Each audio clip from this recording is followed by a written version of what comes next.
ආයුබෝවන් මම අද කියන්න යන්නේ දෙතොල් පිළිබඳව. ඒ වගේම කාන්තාවන්ගේ පයෝදර පිළිබඳව. එහෙම නැත්නම් පියයුරු පිළිබඳව.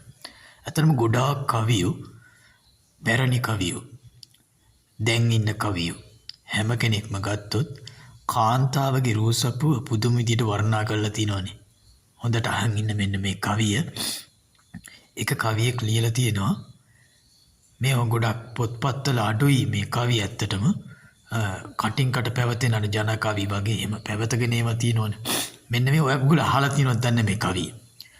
දෙතොළඟ විලිකුන් මිරිස්ය පිය යුරු යුග ටී බනිස්ය රූපෙන් අන්තිම උසස්ය ඇය ටයිටස්ගේ මිසිස්ය. මං ආපහු කියන්නම්. දෙතොළඟ විලිකුන් මිරිස්ය පිය යුරු යුග ටී බනිස්ය රූපෙන් අන්තිම උසස්ය ඇය ටයිටස්ගේ මිසිස්ය. බලන්න මේ වර්ණනාව.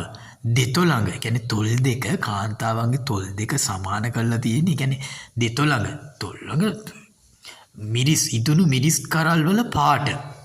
ඉදුණු මිරිස් තමයි තොල් වල තියෙන්නේ කියලා.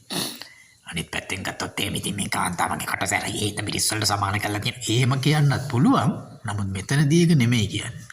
දෙතොළඟ විලිකුන් මිරිස්. විලිකුන් කියන්නේ ඉදිච්ච. විලිකුන් මිරිස්. පියයුරු යුග ටී බනිස්ය. ටී බනිස් කියලා ඉස්සර දැන් මේ කොළඹ යුගයේ කාලේ තිබ්බ බනිස් තිබ්බනේ බේගිරි වල. එකක් අර පිම්බිච්ච හොඳ බනිස් එකක් තිබිලා තියෙනවා. දැන් තියෙනේව නම් නිකන් මොකද එක එක જાති හැඩවලට තියෙනවා. නමුත් අන්නේ බනිස් එකට තමයි පියයුරු යුග ටී බනිස්ය කියලා සමාන කරලා තියෙන්නේ. රූපෙන් අන්තිම උසස්ය ඇය ටයිටස්ගේ මිසිස්ය. මේක කොළඹ යුගයේ කවියක්. කොළඹ යුගයේ ගොඩාක් කවි තියෙනවා මෙන්න මේ වගේ කවි. ඒ කියන්නේ කාන්තාවන්ගේ තොල්, දෙතොල්, තොල් මේ මොනවද නේ? පියයුරු, ඊට පස්සේ කොණ්ඩය, ඇස් දෙක සමාන කරලා ගොඩක් දේවල් වලට. මේවා ඉතින් ඔය ලංකාව විතරක් නෙමෙයි බොහෝ බටහිර කවි වල පවා තියෙනවා. ඉතින් මේ තව ඒ වගේ කවි ගොඩාක් තියෙනවා මල් ළඟ. පොත්පත්වල නැති ගොඩාක් කවි මල් ළඟ තියෙනවා. මම එකින් එක දාන්නම්. ඉතින් ඔයගොල්ලන්ට මේ කවිය හොඳයි නේද? හොඳ රසවින්දනයක් ලැබුවානේ.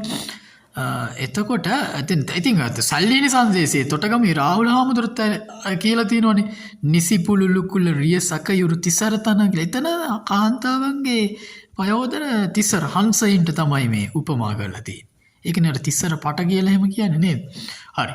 එතකොට දැන් මම කියන්න ලෑස්ති උනේ මේ ඇත්තටම කවිය ගොඩාක් වර්ණනා කරලා තියෙනවා. මේ කවිය ගොඩාක් අහපු නැති කවියක් තමයි මම ඔයගොල්ලන්ට මේක සමාජගත කරන්නත් එක්ක මේක දැම්මේ. හොඳේ. දෙතොළඟ විලිකුන් මිරිස්ය පියයුරු යුග ටී බනිස්ය රූපෙන් අන්තිම උසස්ය ඇය ටයිටස්ගේ මිසිස්ය. ඇත්තටම ඒ කාලේ ඉඳලා තියෙනවා ටයිටස්. මම දැන් ටයිටස් මට හරියට මතක නැහැ. ටයිටස් කියලා කවියෙක් ඉඳලා තියෙනවා. ඒ කවියගේ බිරිඳ දැකපු ගමන් කොළඹ යුගයේ තව කවියෙක් මේ වර්ණනාවට පාත්‍ර කරලා තියෙන ආකාරය තමයි මේ තියෙන්නේ කියලා තමයි මට හිතෙන්නේ. මම හිතන්නේ එහෙමයි. ඇත්තටම ටයිටස් කියලා කවියෙක් ඉඳලා තියෙනවා. හරි. තව ලස්සන කවියක් අරන් එන්නම් දවසක. මේ අනේ පොඩ්ඩක් channel එක subscribe කරන්න. මේ share කරන්න.